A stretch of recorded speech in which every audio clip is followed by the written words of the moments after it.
6. Against each other. Interpersonal considerations. That trophy is the truth, the only truth. I told him to get mean, punish some people, put some fear into them. You have to hate to win, it takes hate to win. I didn't tell him to break anybody's ribs. I told him there is no such thing as second place. The coach in Jason Miller's that championship season. Poisoning our relationships. The bug that is going around the office doesn't remain confined to the office for long. Someone brings it home, and the whole family comes down with it.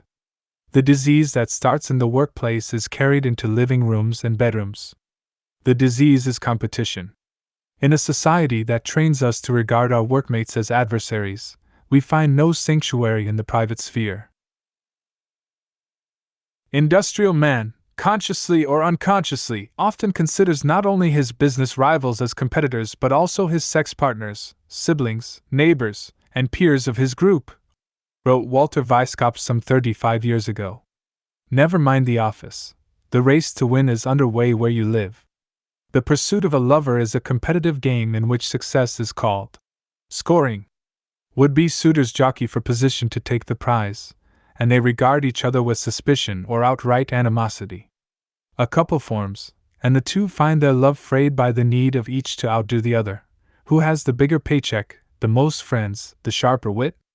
Who is giving more to the relationship, is more skillful or selfless in bed, has sacrificed more to be with the other? It is quite sufficient for one partner to see life as a zero-sum game, and one may rest assured that things will go all to hell, says Paul Watzlawick. Let one lover be concerned with outdoing the other in some respect, any respect, and the relationship will be dragged down. A child is born and with it two questions: who will be the better parent and whom will the child prefer? The ancient competition for the children between mother and father gains renewed vigor, said Jules Henry, and the competitiveness in our culture from which the family is supposed to give shelter enters through the back door. Another child arrives and is subtly encouraged to compete with the sibling to be mommy's or daddy's favorite. Affection becomes a scarce commodity, something one must obtain at the expense of someone else. The parents socialize with other parents and trot out their children's accomplishments. Whose infant walked first, whose toddler came out with the most precious remark, whose teenager was admitted to the best college. The couples also compete to prove they have the best marriage. As Mary Lou Weissman observes, it seems we are so essentially a capitalistic society that we can't even refrain from trying to sell one another our marriages, or at least we can't resist advertising them. We are after all a highly competitive society. We compete at work, at school, in sports and on television game shows. All of these are but pale imitations of the competitions that are played on Saturday nights on a field of hors d'oeuvres.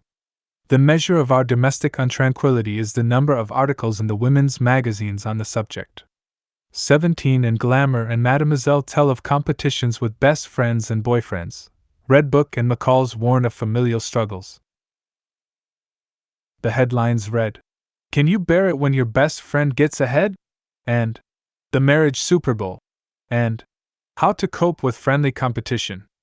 Even if we are not involved in the marketplace, these articles remind us, our personal lives are rife with rivalries. In an essay on the relationship between neurosis and American culture, Karen Horney summed up the situation. The character of all our human relationships is molded by a more or less outspoken competition. It is effective in the family between siblings, at school, in social relations, keeping up with the Joneses, and in love life. The genuine erotic wish is often overshadowed or replaced by the merely competitive goal of being the most popular, having the most dates, love letters, lovers, being seen with the most desirable man or woman. Marriage partners, for example, may be living in an endless struggle for supremacy, with or without being aware of the nature or even of the existence of this combat.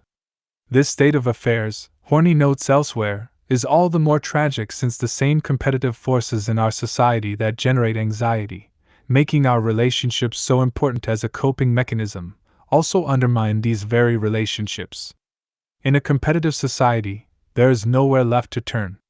Competition acts not only to strain our existing relationships to the breaking point, but also to prevent them from developing in the first place. Camaraderie and companionship, to say nothing of genuine friendship and love, scarcely have a chance to take root when we are defined as competitors. In the workplace, one tries to remain on friendly terms with one's colleagues, but there is guardedness, a part of the self held in reserve. Even when no rivalry exists at the moment, one never knows whom one will have to compete against next week.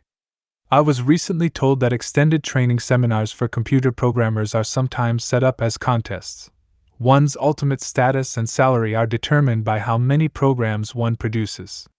The result, according to one reluctant participant, is that friendships are nipped in the bud because each person must try to outdo the others. Performing artists similarly find it hard to enjoy each other's company since they may audition for the same part or position. Says one actress, "I keep a distance from everybody because I know one day," she snaps her fingers, "it's all going to be gone and you're going to be working against each other." On the competitive playing field, the story is much the same.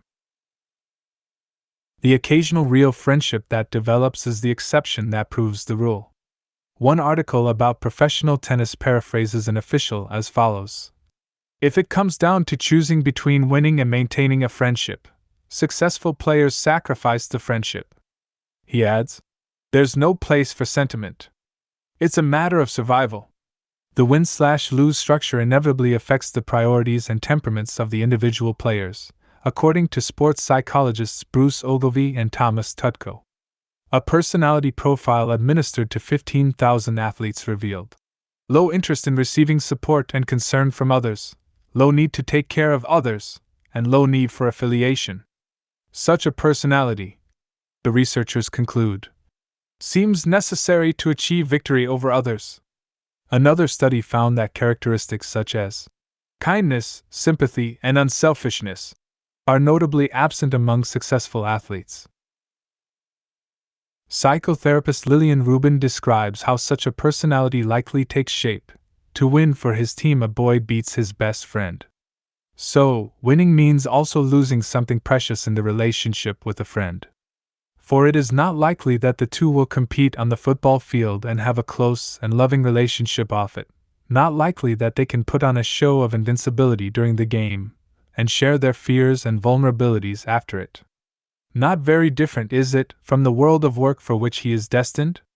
Not very good training, is it, for the kind of sharing of self and emotional support friendship requires.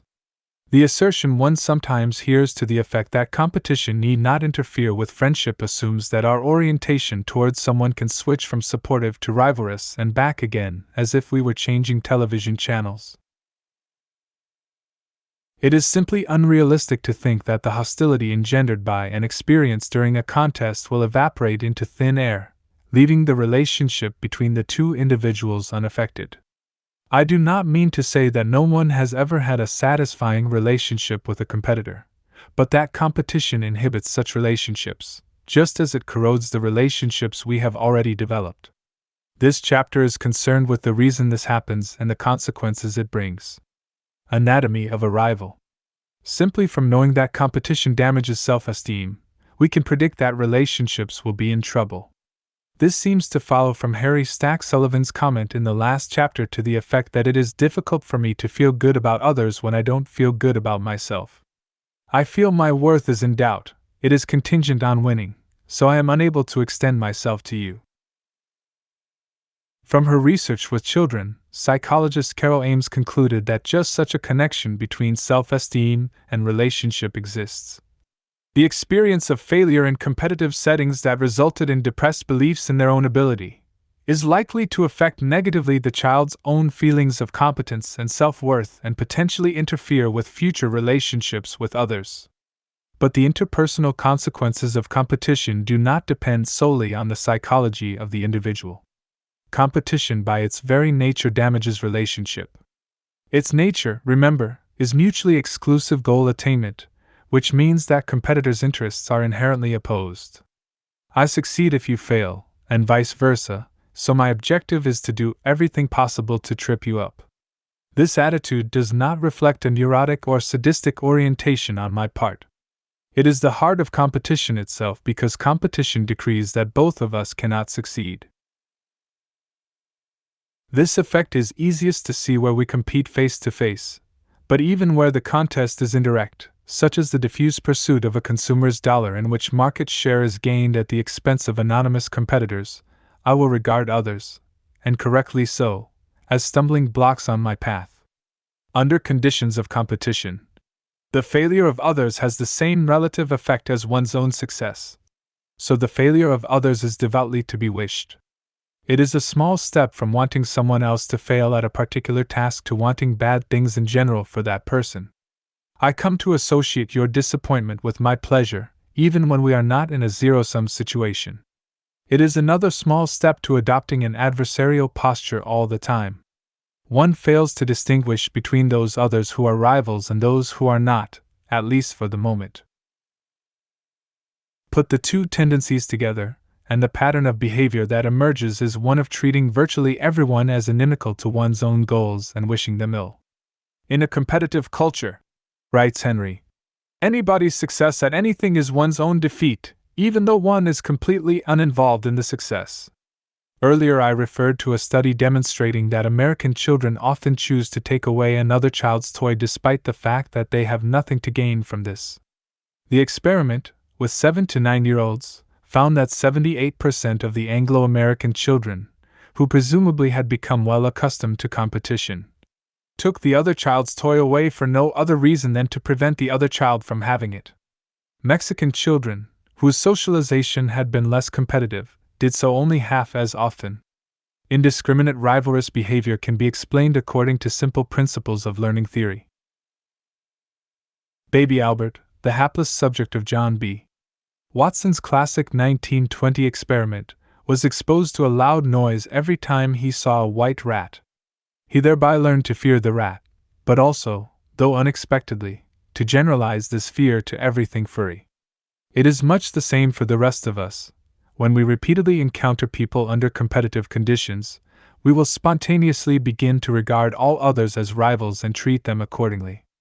Learning theory cannot capture the full import of this point, however. We need a model of human relationship, its potential richness and significance to our lives, against which to understand the effects of competition. The philosopher Martin Buber spent his life devising such a model.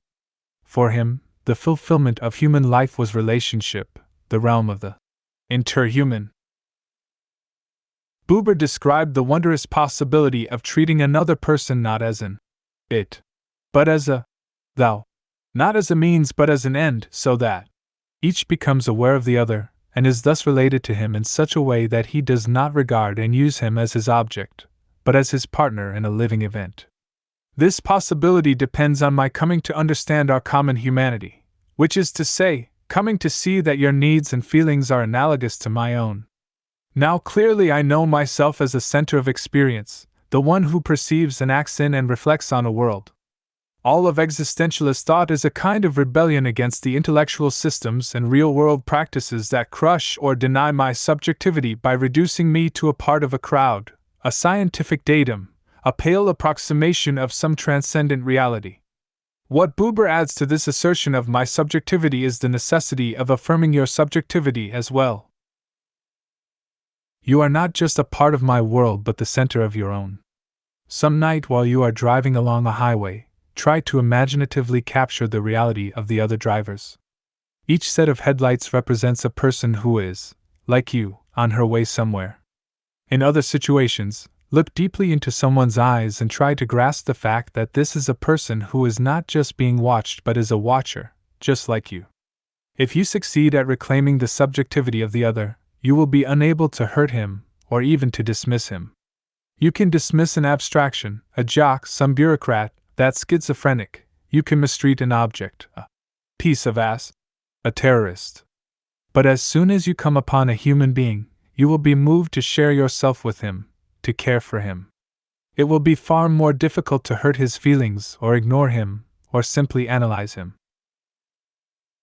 It will be almost impossible to kill him or cheer his death, which is why this sort of orientation can put armies out of business. Kafka once said that war is caused by a monstrous lack of imagination. It should be clear now that he meant the ability to imagine the subjectivity of others. To say that you and I share a common humanity, however, is not to say that we are the same. On the contrary, I must encounter you as an other rather than as a mirror of myself or an object of my own experience. Empathy, in the sense of picturing myself in your situation, is not enough. The point is to see your situation from your perspective, which is not identical with mine. I must imagine the real, see the world as you do, experience your inner life. This, according to Buber, is a bold swinging, demanding the most intensive stirring of one's being, into the life of the other. When I both regard you as a subject and recognize your otherness, there is the making of human relationship at its fullest. All of us can strive to receive others this way, and in so doing we prepare the ground for genuine dialogue, a reciprocal sharing by which both participants are enriched. The ideal of human relationship that Buber describes is, of course, only imperfectly realized. There are circumstances, both internal and external, that interfere with our coming to see another person as different from ourselves and as a subject. Our own needs can drown out the other's cry. The frantic pace of modern life can divert us from the other's humanity. But had we set out deliberately to sabotage relationship, we could hardly have done better than to arrange for people to have to compete against each other. At this point, let me recall the distinction between pursuing a goal independently and pursuing it competitively. Obviously, the former is not conducive to relationships since interaction is ruled out. My success and your success are totally separate, so I don't have to have anything to do with you. But competition entails a kind of perverse interdependence. Our fates are linked in that I cannot succeed unless you fail. Thus I regard you merely as someone over whom to triumph. Because you are my rival, you are to me, an object, something I use for my own ends. This dynamic is found in virtually all exploitative relationships. All too commonly, for example, a bus driver is seen solely in terms of his function. He gets us from here to there. To the extent we perceive him this way, essentially as an appendage of the bus itself, we cannot enter into dialogue with him. But competition takes objectification a step further, since I not only use you but try to defeat you. True, you regard me in the same way, and this creates a symmetry that is not present in, say, the boss's relationship to his worker. But it is a fearful symmetry. For competitors, the objectification is doubled. The prospects for relationship are twice buried. The reductio ad absurdum of competition is war, and it is here that we find antagonists most thoroughly negating the humanity of others in order to be able to kill them. One fires on krauts or gooks, not on people. But precisely the same process is in evidence in less deadly kinds of competition. Tennis players imagine a faceless opponent, says one sports psychologist. Adds another. The more you get involved with playing a personality, the worse you do. A pro football player writes, "We were really fired up and felt we were going to annihilate them. I particularly didn't want to see their faces, because the more anonymous they were the better it was for me, and I'm sure most of the other ball players felt the same way. They were a faceless enemy we had to meet." Depriving adversaries of personalities, of faces, of their subjectivity, is a strategy we automatically adopt in order to win. Some people do this more effectively than others, but the posture is demanded by the very structure of competition. We may try to reassure ourselves with talk about friendly competition, but the fact remains that seeing another person as a rival and seeing her as a partner in a living event are fundamentally incompatible stances. It is difficult to imagine a more telling indictment of an activity than the fact that it demands such depersonalization. There is some empirical confirmation of this phenomenon. A series of 10 studies conducted by David and Roger Johnson investigated the effect of various learning environments on perspective taking, that is, on the ability to understand how a situation appears to another person and how that person is reacting cognitively and emotionally to the situation. The studies show that cooperative learning experiences promote greater cognitive and effective perspective taking than do competitive or individualistic learning experiences. In one recent experiment, for example, undergraduates played at managing businesses and had to negotiate with one another. Those playing under competitive conditions were less able to take the other company's perspective, which here was defined in terms of something as simple as understanding how many assets the other had. What is true of a competitive situation may well be true of a competitive individual. Mark Barnett and his associates asked first-grade teachers to rate their students with respect to competitiveness. Then the experimenters administered a well-tested measure of empathy in which subjects were asked for their feelings after watching slides of same-age children who seemed happy, sad, angry, or fearful. The result: children rated as highly competitive were found to have lower empathy scores than children rated as relatively less competitive. Of course, the absence of basic empathy precludes anything like the sort of relationship of which Buber spoke, but it has another, more easily observed, effect, as well. It means that one is less likely to help others. We are especially inclined to assist people when we can imaginatively experience what they are going through.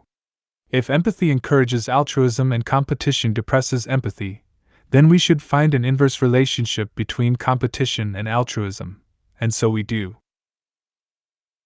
There is considerable evidence to suggest that cooperative settings, when compared to competitive settings, promote more mutual liking, more sharing, and more helping behaviors, writes Carol Ames. A 1968 study of nursery schoolboys found that those who were less generous in giving away candies also seemed more competitive, while playing a racing game with dolls. Conversely, wrote the experimenters, high generosity seems to be part of a pattern which involves less intense interpersonal competition. Another pair of researchers confirmed this effect with fifth-grade boys several years later. After playing a bowling game and receiving some tokens, each child was permitted, in the experimenter's absence, to contribute some of them to a March of Dimes canister. Those who were told they had won gave away more than those who were told they had lost or tied.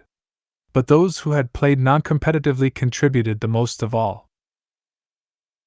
This finding is not very surprising, the experimenters note, since charitable or helping behaviors, by definition, are antithetical to competitive behaviors.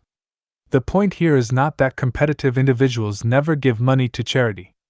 It is rather that competition ultimately discourages generosity.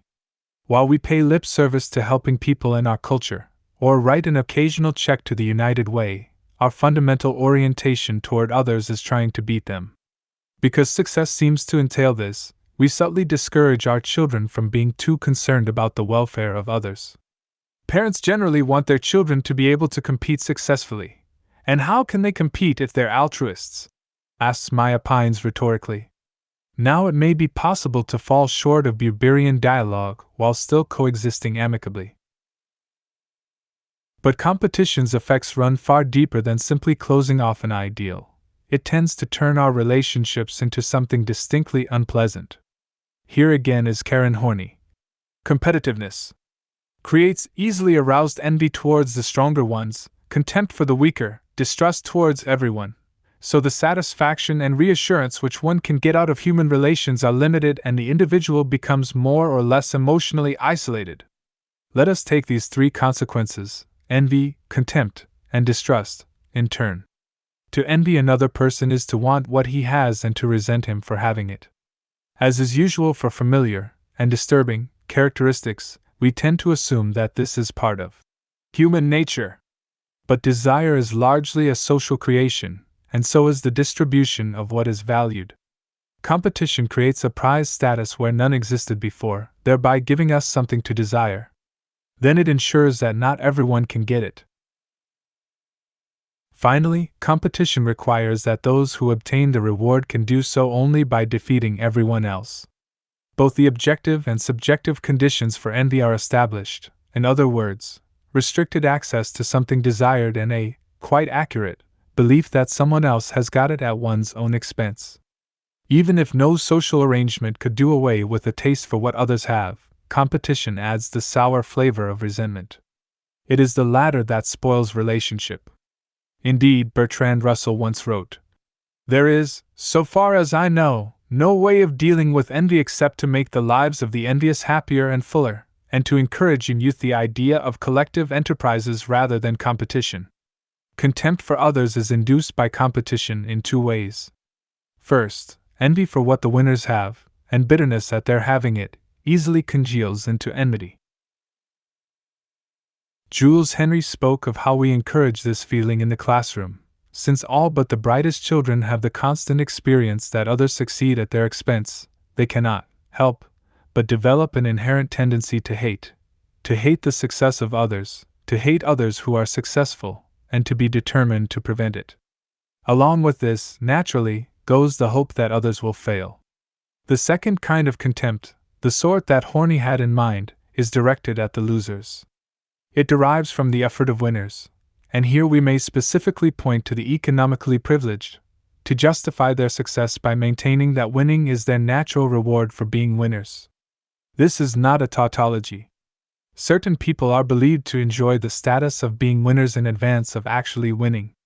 These winners are good people, not only capable but virtuous, and their victories are therefore always deserved.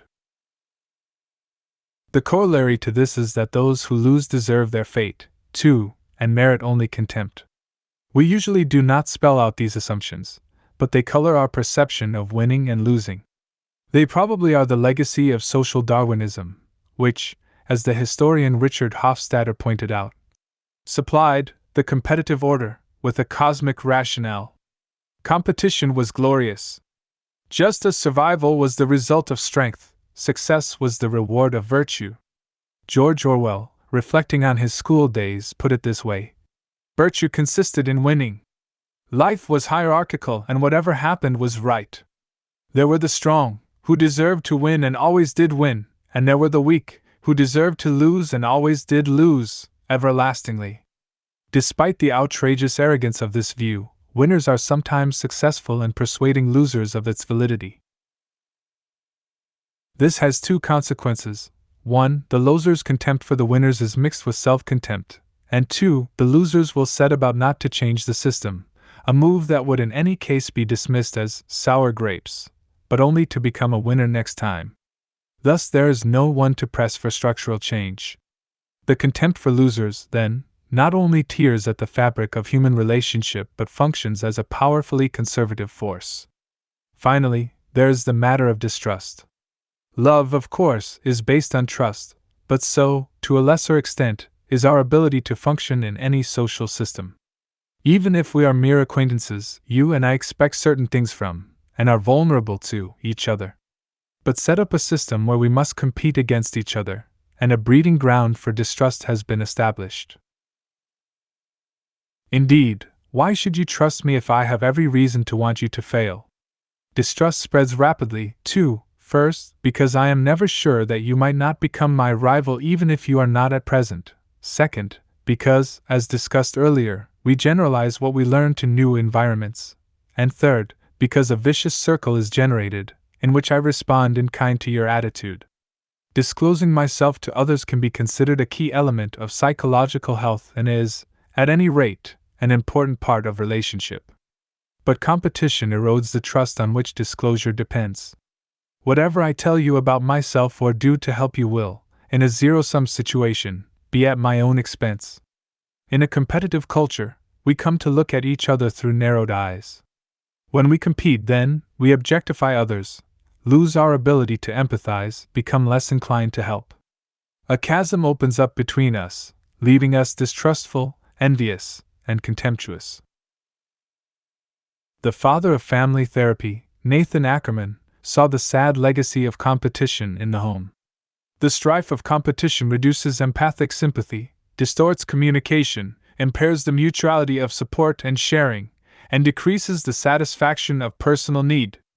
All of this may well result in isolation, as Horney contended, which suggests the provocative hypothesis that competition is not only the result of hyperindividualism but its cause.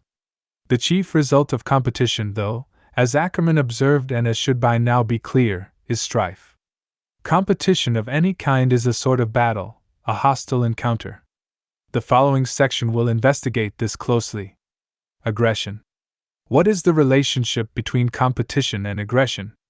On one level, the question makes little sense since the two are not really distinct phenomena that can be related. Competition is a kind of aggression. In the preceding section, I tried to explore what it means to try to beat someone. The arrangement is by its very nature a struggle, or, depending on how one uses the word, an aggressive enterprise. Thus Horney was able to write, "Hostility is inherent in every intense competition, since the victory of one of the competitors implies the defeat of the other. If there is a connection to be drawn, then, it is only between trying to defeat someone and trying to do him harm beyond what is necessary for victory. The mediator between these two actions presumably would be feelings of hostility, which invariably attend competition at some level." Morton Deutsch writes as follows: "In a competitive relationship, one is predisposed to affect the other negatively, to have a suspicious, hostile, exploitative attitude toward the other, to be psychologically closed to the other, to be aggressive and defensive toward the other, to seek advantage and superiority for self and disadvantage and inferiority for the other, to see the other as opposed to oneself and basically different, and so on. One is also predisposed to expect the other to have the same orientation. Indeed, hostility is practically indistinguishable from intentional competition, so an individual with this orientation will likely seek out competitive encounters. To this extent, the act of competition can be a consequence of hostility. But social scientists have been more concerned with the reverse proposition, the question of whether competition leads people to feel more hostile and, ultimately, to act more aggressive.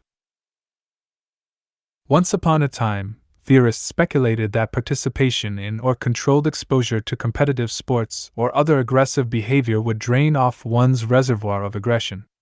This came to be known as the catharsis theory, after Aristotle's notion that one can be purged of unpleasant emotions by watching tragic dramas. Freud and the ethologist Konrad Lorenz were two of the chief proponents of this view, and it is not a coincidence that both believed aggression was innate rather than learned and spontaneous rather than reactive. We naturally need to vent our aggressions, and it is best to do so where it can do little harm, such as by playing sports. The substitutive satisfaction of competition thus was said to reduce aggression. There are few beliefs so widely held by the general public that have been so decisively refuted by the evidence. The catharsis theory by now has no leg to stand on, particularly with respect to the question of sports. Even Lorenz told an interviewer in 1974 that he had developed strong doubts whether watching aggressive behavior even in the guise of sport has any cathartic effect at all. And the well-known psychoanalyst Bruno Bettelheim conceded that competitive or spectator sports raise aggressive feelings of competition to the boiling point. Watching others be aggressive does not discharge our own aggressiveness. What seems to happen instead is straightforward modeling. We learn to be aggressive. Our restraints against aggression are lowered. Whatever explanation we devise for this effect, however, one study after another has failed to show any catharsis effect. Athletes were found to become more aggressive over the course of a season, as measured by personality tests. Another study found the same thing for high school football players. Third graders who were frustrated by experimenters did not become any less aggressive when they engaged in aggressive play afterward. On the other hand, those children who had the frustrating behavior explained to them became significantly less aggressive.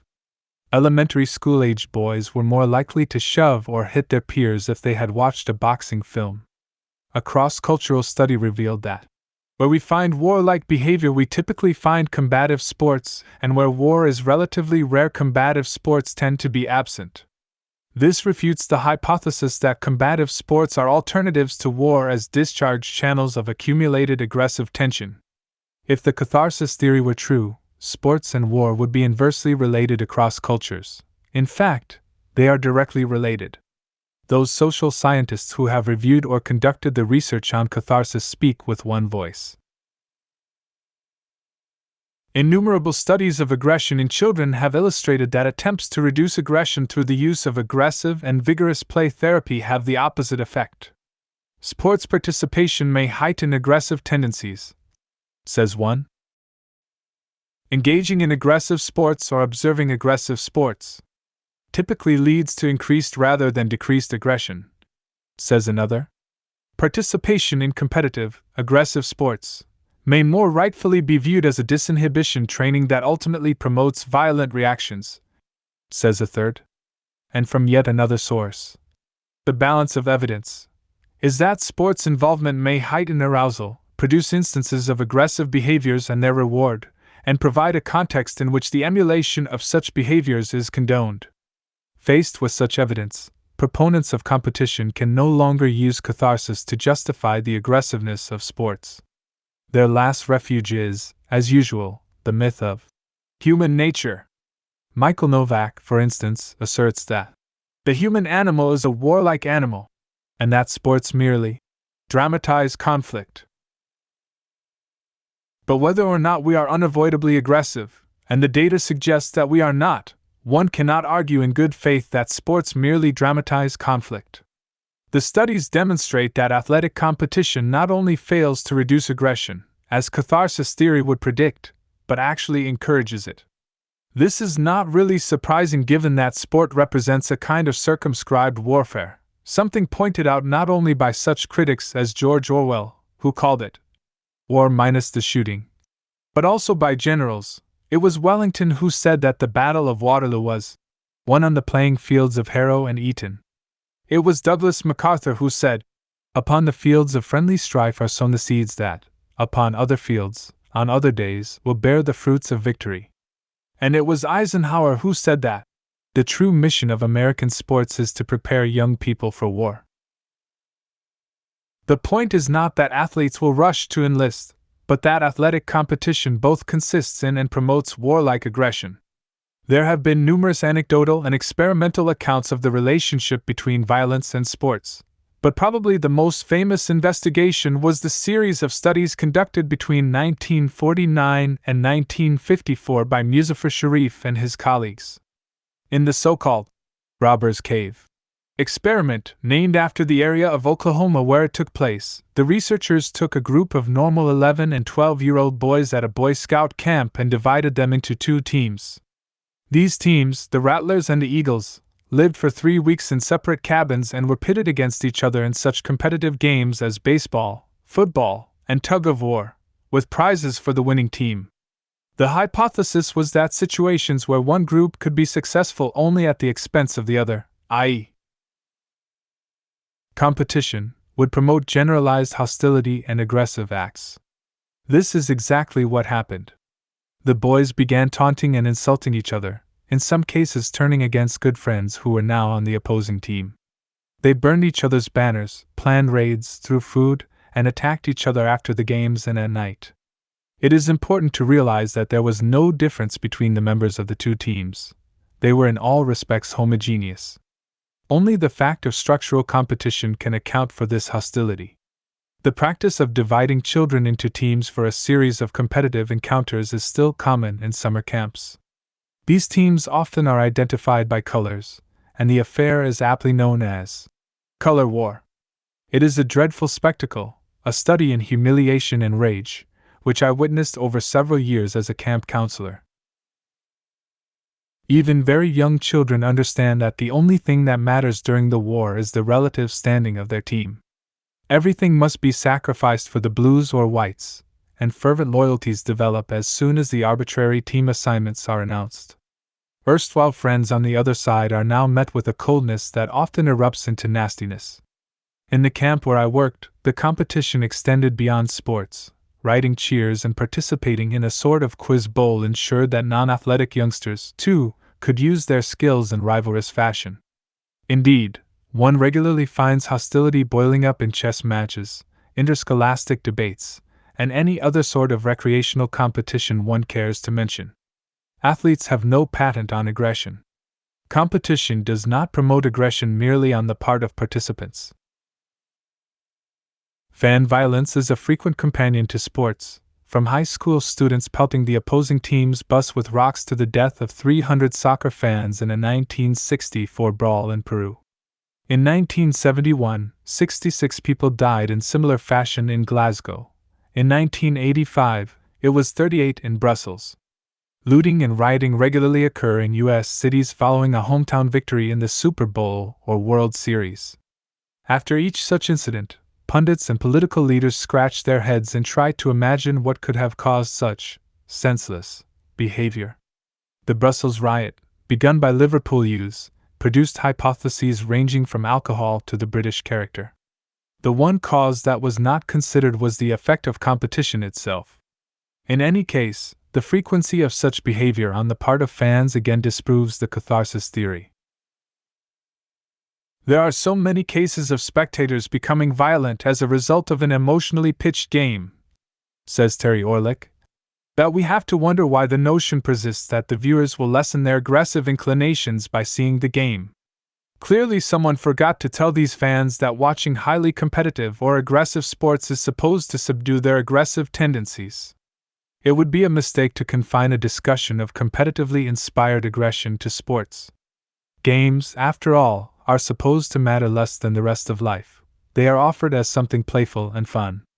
In other arenas, where competition is in deadly earnest, there may be fewer displays of brute violence, but there is at least as much hostility. Joseph Wax's reflections on education are worth quoting at length. One must marvel at the intellectual quality of a teacher who can't understand why children assault one another in the hallway, playground, and city street, when in the classroom the highest accolades are reserved for those who have beaten their peers. In many subtle and some not so subtle ways, teachers demonstrate that what children learn means less than that they triumph over their classmates. Is this not assault? Classroom defeat is only the pebble that creates widening ripples of hostility. It is self-perpetuating. It is reinforced by peer censure, parental disapproval, and loss of self-concept. If the classroom is a model, and if that classroom models competition, assault in the hallway should surprise no one. We are back to the inescapable fact of generalization. What we are taught is appropriate in one situation does not remain confined there.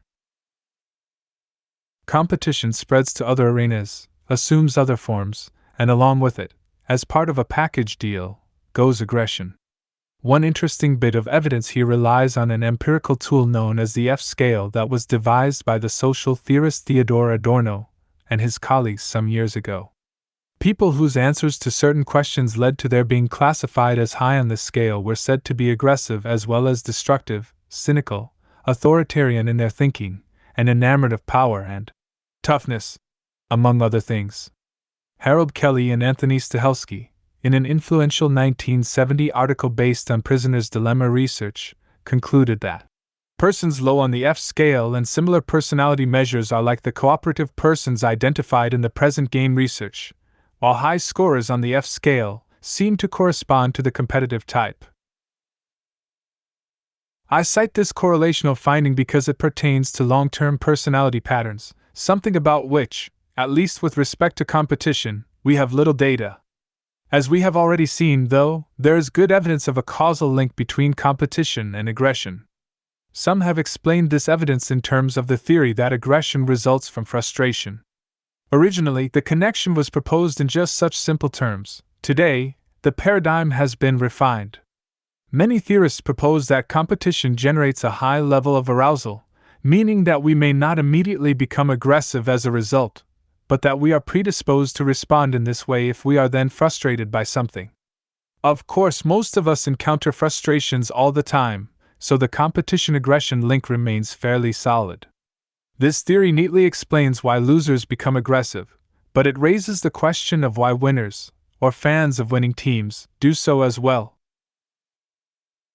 In an experiment with 5- and 6-year-olds, Janice Nelson and her associates found that success as well as failure in competition produced consistent increases in aggression, as compared with the effects of non-competitive play, although failure made the children more aggressive.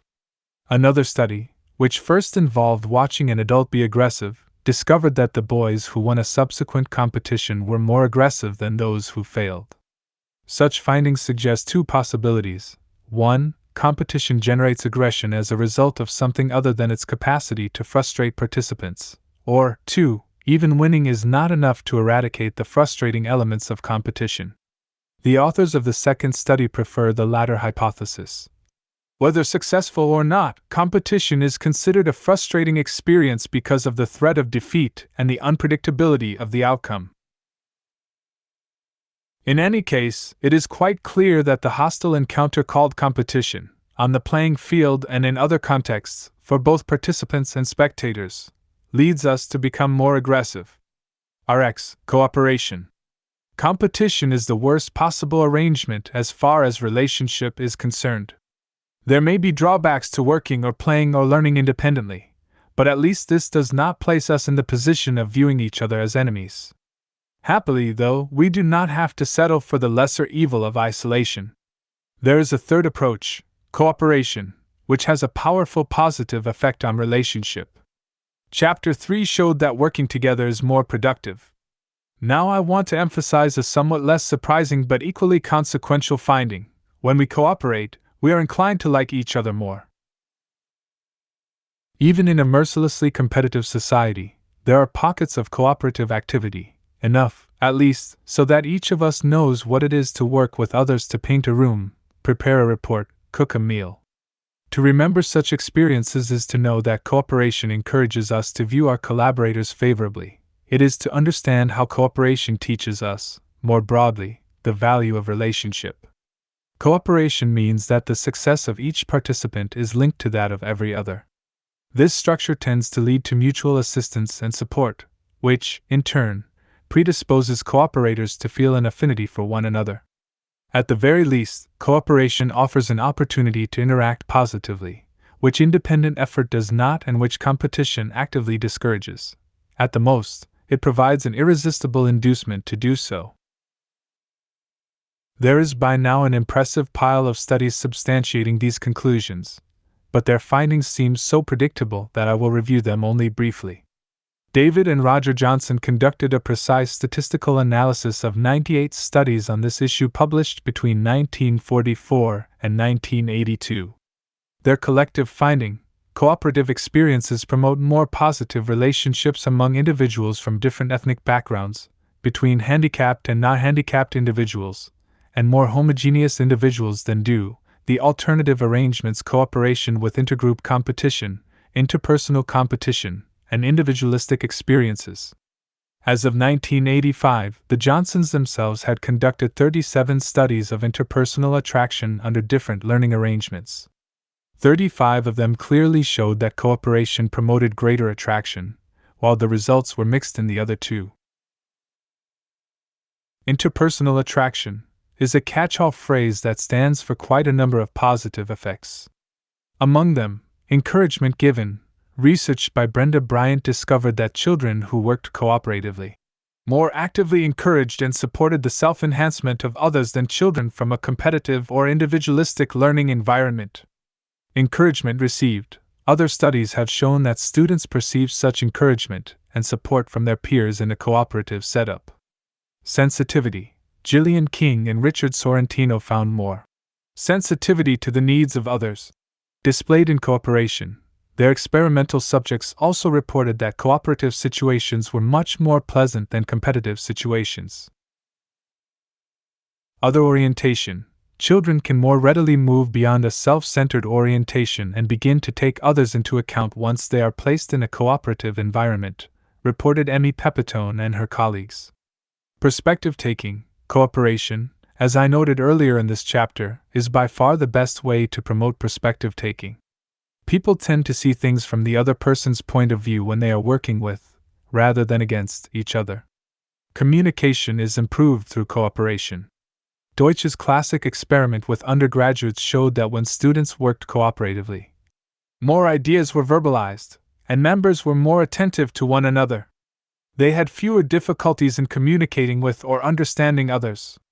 With competition, Deutsch adds, communication tends to be unreliable and impoverished. Trust, even when individuals have unequal power, as represented in an experimental game, they tend to trust each other in a cooperative structure. Trust is virtually absent under competition. Some of the most exciting research in this field concerns the effect of cooperation on students who are different from one another. It says quite a bit if any two people will come to like each other as a result of having cooperated on something.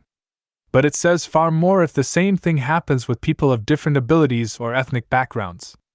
Research from the 1940s and 1950s suggested that Interaction within a cooperative context was a major determinant of whether cross-ethnic contact produced positive attitudes and relationships. And later work has confirmed this. Simply bringing together children from different backgrounds does not produce harmony, as a chorus of bitter voices never tires of pointing out. But instead of simply indicting desegregation, or worse, abandoning it, it seems more sensible to investigate what happens to students once they are in the same classroom. Whereas competition creates an atmosphere of hostility and does nothing to overcome differences, cooperation builds bridges. Its capacity for encouraging positive regard is no less potent when the cooperators are from different backgrounds, as the studies show quite clearly.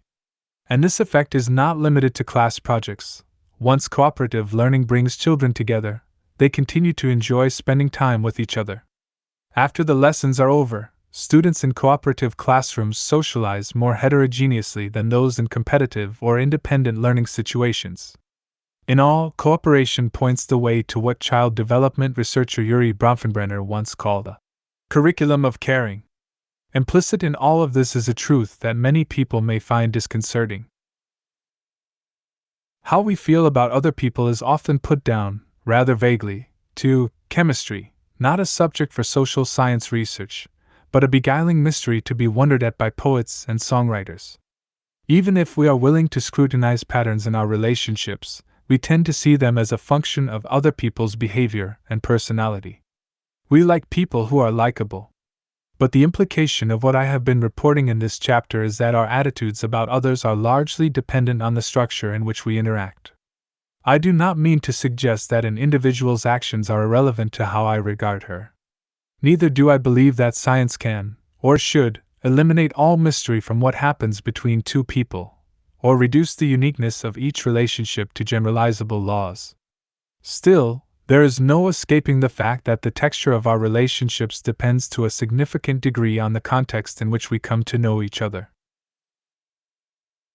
I will look very different to someone for whom I am a rival than to someone for whom I am a partner. Of course, not all competitors will be lifelong enemies, just as not all cooperators will develop enduring friendships.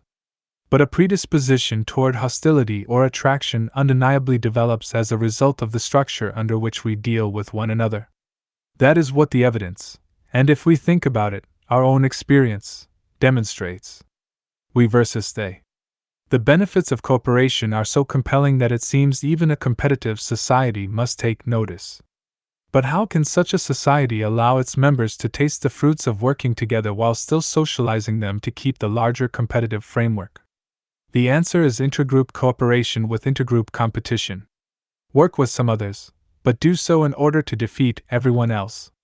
This is about as close as some of us ever get to genuine cooperation. I would argue that it represents a rather unsatisfying compromise. Better than competition at every level, but not as good as competition at no level. The conventional wisdom in a competitive culture, by contrast, is that intergroup competition heightens, or perhaps is even required for, cooperation within the group. Whatever is to be gained by cooperating depends on working to defeat a common enemy. Every we needs a they. Is this true? Recall that when studies found performance was enhanced by intergroup cooperation, people asked whether this effect actually relied on intergroup competition. The answer was unequivocally no. Such competition either was irrelevant to the cooperation-generated productivity or actually diminished it. The same seems to be true here. Intergroup competition is not necessary for intergroup cooperation to draw people together. Robert Dunn and Morton Goldman set out to test this question with college students in 1966.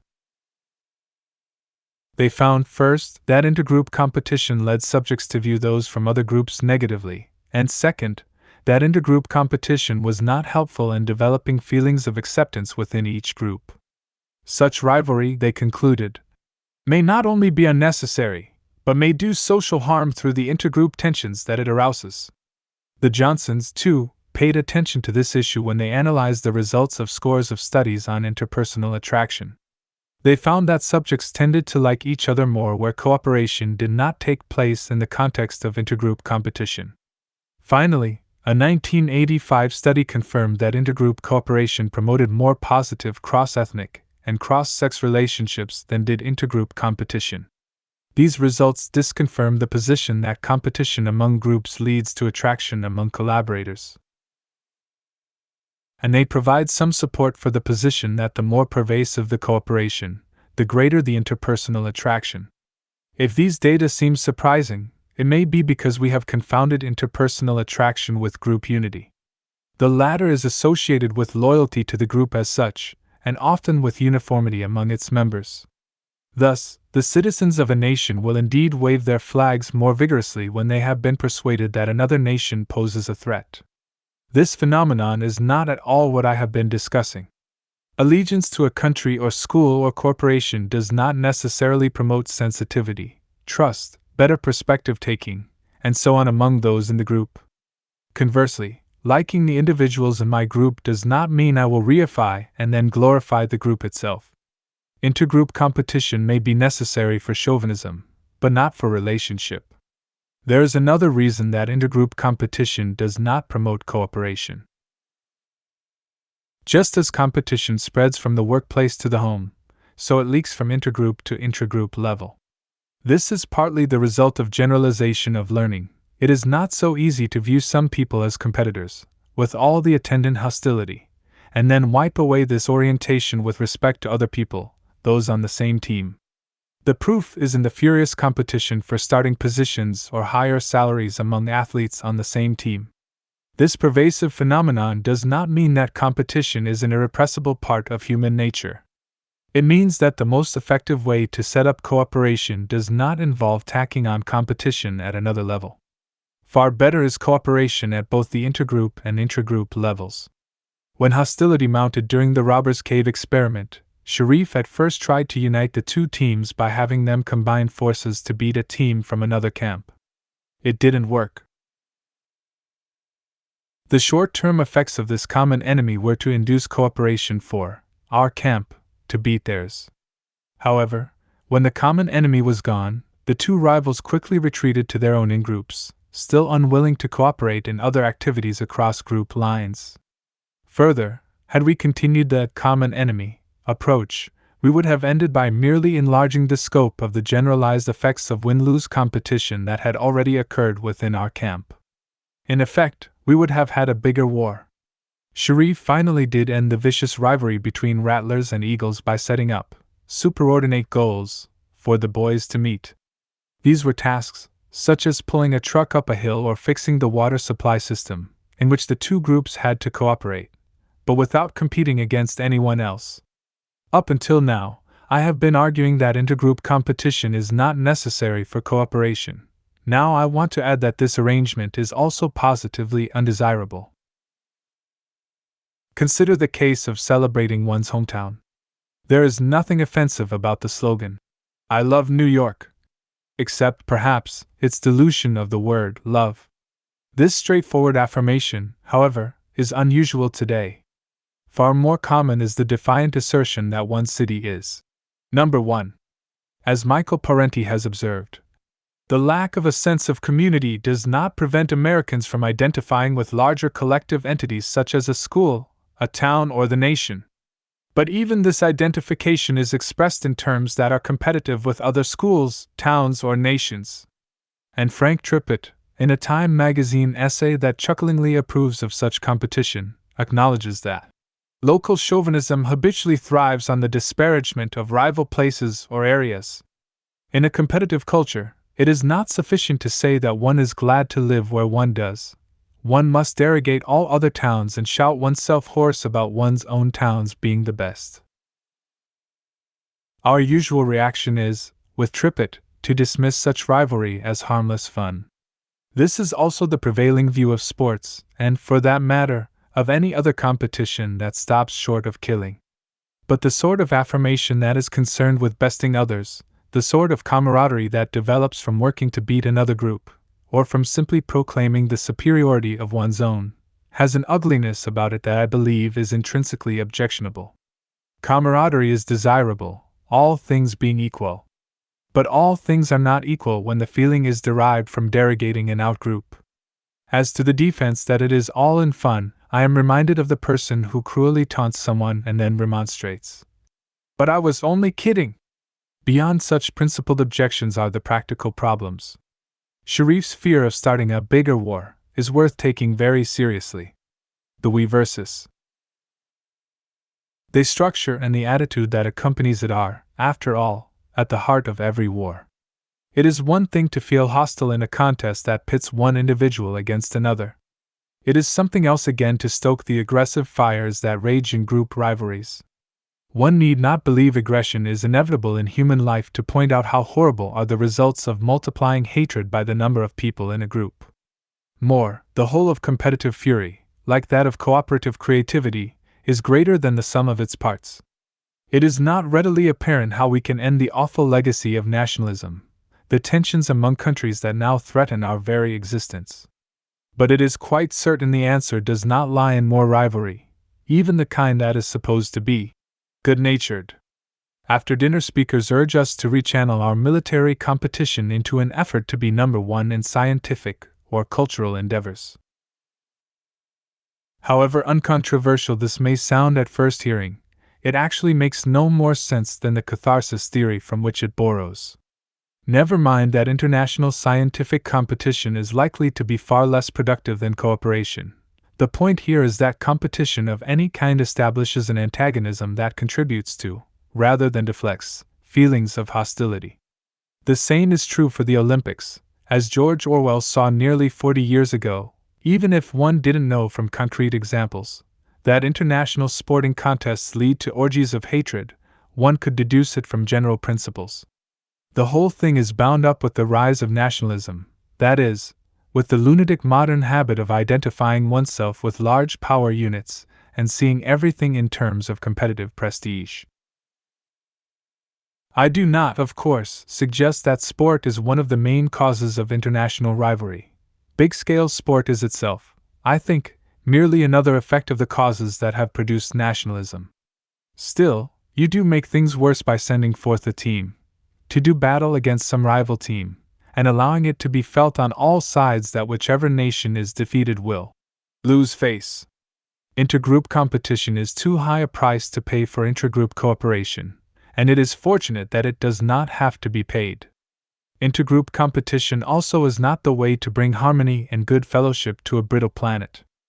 Far more sensible is the premise that we should expand cooperation so as to include as many people as possible rather than restricting it to one's in-group.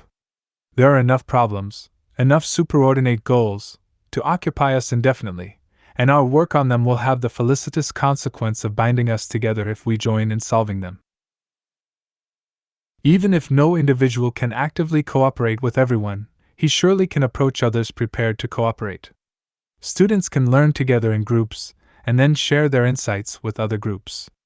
Cities can work together on common problems rather than yelling about which is the best place to live or abasing themselves in a competition for corporate favors. Finally, we can heed Roderick Gorney's declaration that our ultimate safety depends only upon enlarging the circles of helpful cooperation, one last step to encompass our largest units, the nations. Constructive conflict. To cooperate, as I have tried to show in earlier chapters, is not to sacrifice either an achievement orientation or a strong sense of self. On the contrary, success will more likely be the result of working with other people, and the same might be said for healthy self-esteem.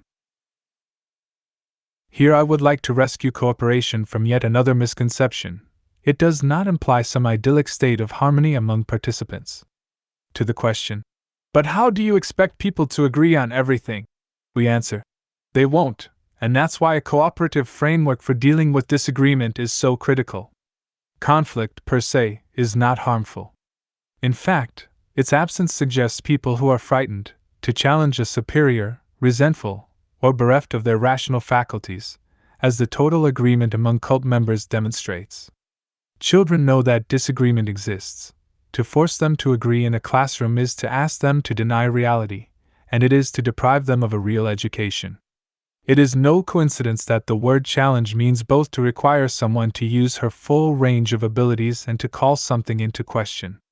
Genuine learning does not smooth over or soothe. The same is true of effective problem solving. A rigid demand for agreement means that people will effectively be prevented from contributing their wisdom to a group effort. What makes disagreement destructive is not the fact of conflict itself, but the addition of competition. In a debate, as opposed to a discussion or dialogue, the point is to win rather than to reach the best solution or arrive at a compromise with which everyone is satisfied.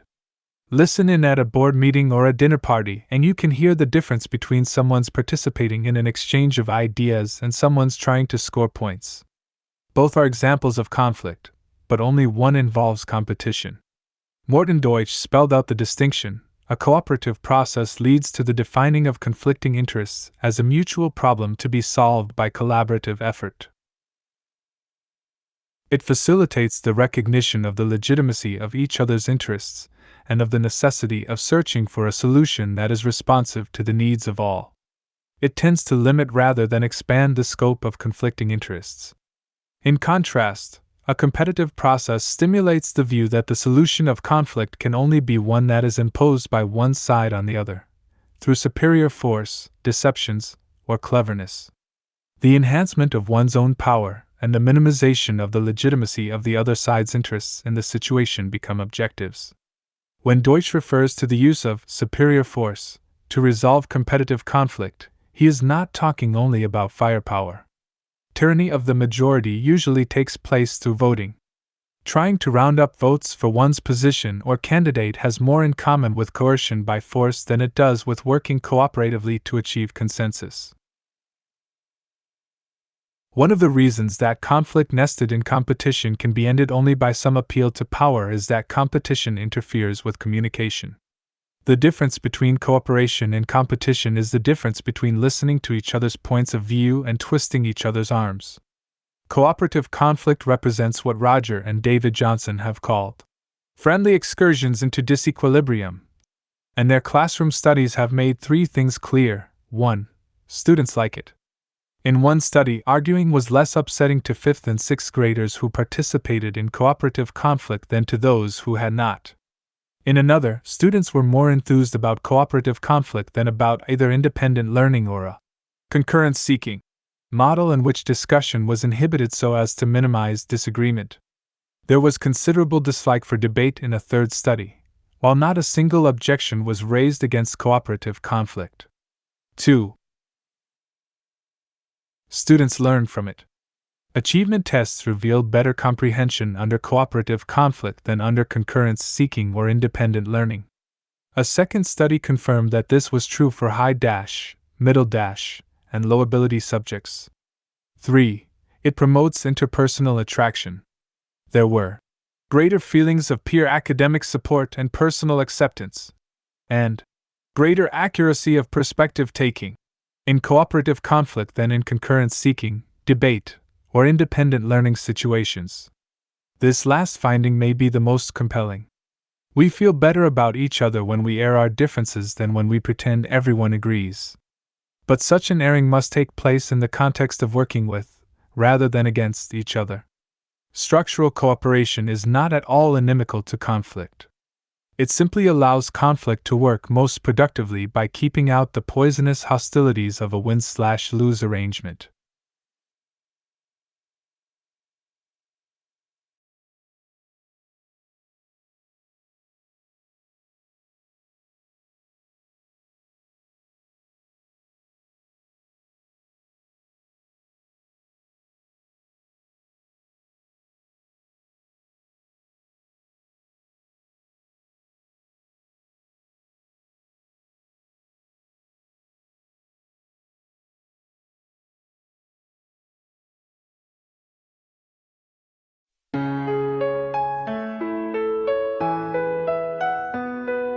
They told us from the start, life's a race to win.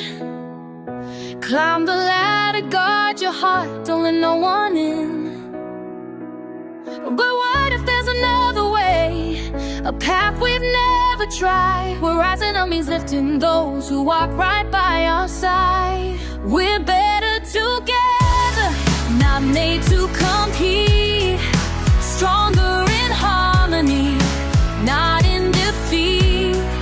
No need to measure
the norm.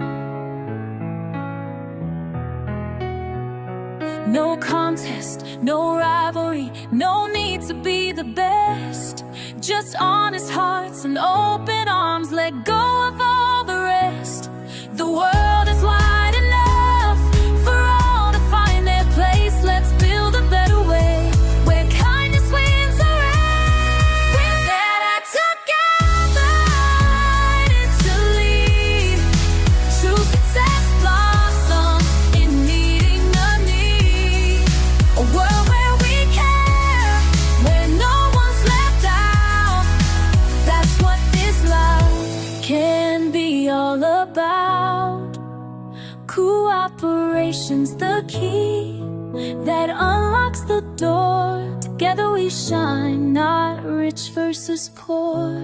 So here's to the dreamers who dare to be kind in a world built on love, not just who's aligned. The game is not winning, it's how we all play. Let's choose connection and start a new way.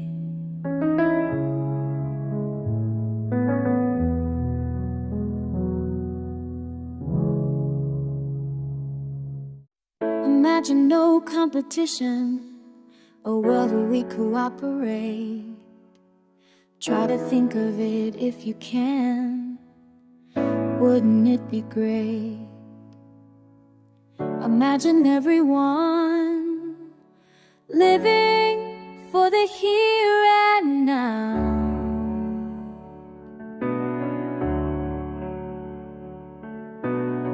Imagine no war, no borders, bombs, or fear, no armies or flags, just the voice of love near. Imagine everyone living peacefully.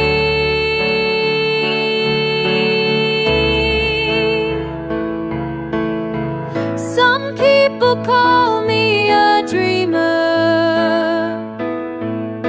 but I'm not the only one who believes in peace. I hope you'll look up the Venus Project. When we unify, the world will live as one.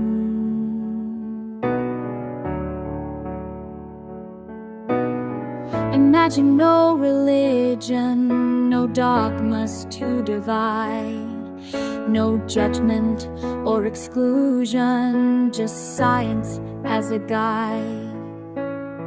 Imagine no politics, no left or right or spin, no puppets serving power, but truth that flows from within.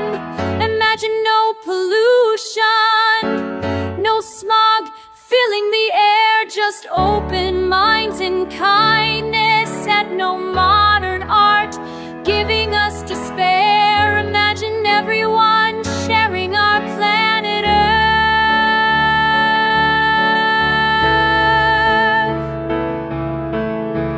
Some people call me a dreamer, but I'm not the only one who believes in peace.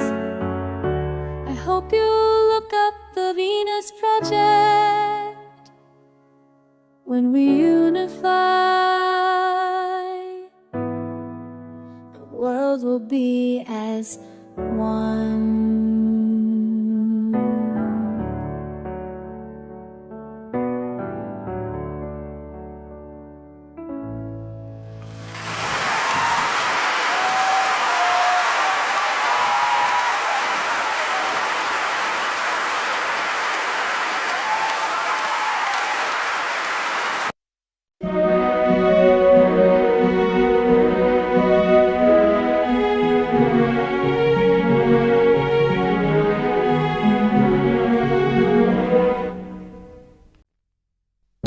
I'm Chinese. I am Russian. I am East African. I'm Canadian. I am Filipina. I am Irish. I am Bulgarian. Korean. I am American. I am Brazilian. Italian. Mexican. I'm British. Swedish. French. I'm Israeli. Japanese. We are mankind.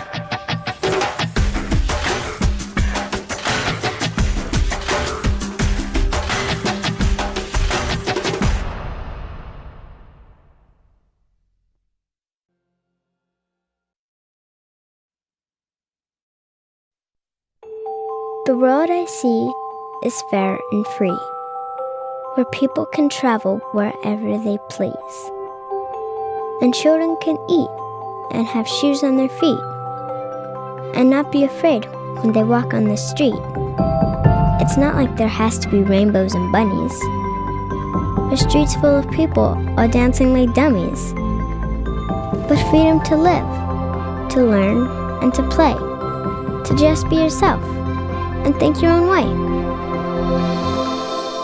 The road I see may sound crazy to you, but hopefully, someday, you'll see it too.